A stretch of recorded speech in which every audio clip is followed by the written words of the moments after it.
cannot stand as it is.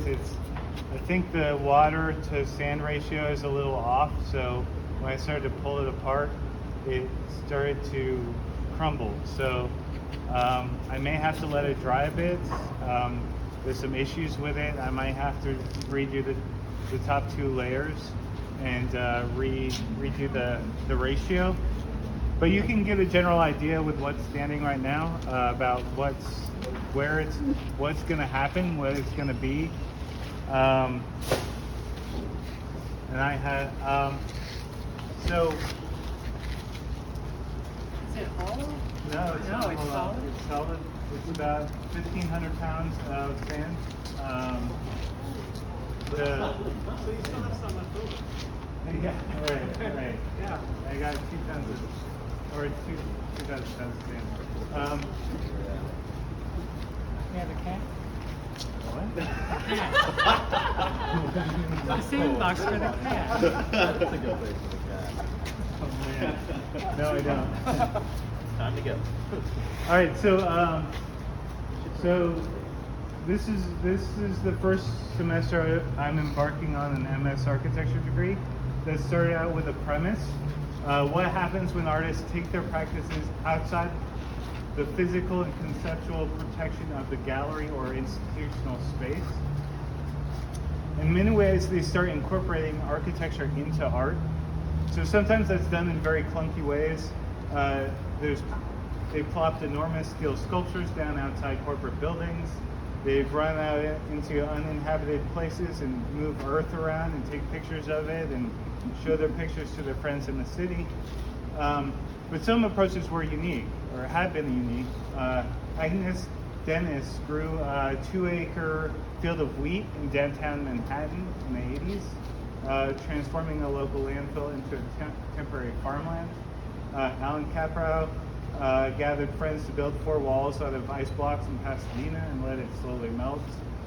Rachel Whiteread filled an abandoned house in London with concrete and pulled the outer walls off like a mold, revealing interior forms as in exterior impressions. David Hammond installed telephone poles in Brooklyn as posts for impossibly high basketball hoops. The purpose of this class was to visit fundamental concepts of architecture using Paulette's book, How to Read Architecture, as a framework. Each week I would read a chapter, write my thoughts on it, and how it might relate to the premise of my degree. Then we discussed ideas that were spurred by the topics.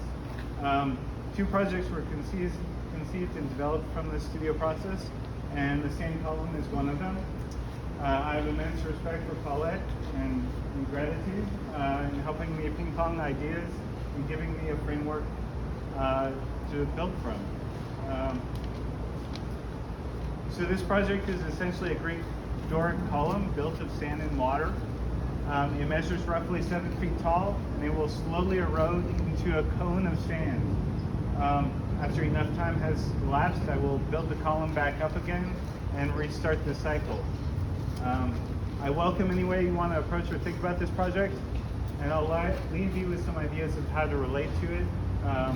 Because this is a singular form, the ideas can easily blend with each other. So the passage of time, the column erodes into a cone of sand like an hourglass.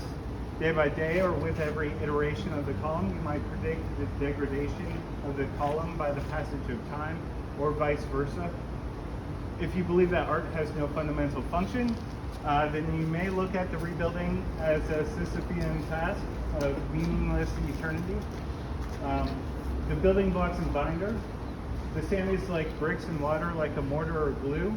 I used the finest grade sand I could find from a supplier in Santa Monica, a sand used for sandblasting, because a finer sand has more surface area per grain, which means the water has better opportunity to hold the grains together for longer. Construction and destruction. Water can also be a destructive force. Too much water and the column starts to slip apart, as you can see here. Rain can also dissolve this column, like the turbulent water that dissolved the rock to make the sand in the first place. If an hourglass marks a consistent passage of time, then rain is a random, unpredictable event that marks time by discrete moments, rather than a continuous transition. Institution and atrophy. The Greek column is symbolic of institutions. You see them in courthouses, city halls, and anywhere a sense of stability, history, and grandeur is meant to be evoked. The idea of a crumbling column into ruins might evoke a dystopian future or inevitable nihilism, but a single random person has the power to destroy it. But the rebuilding is redemptive, not only in grand gestures of creation, but also in simple maintenance or repair. It is a necessary part of any healthy institution.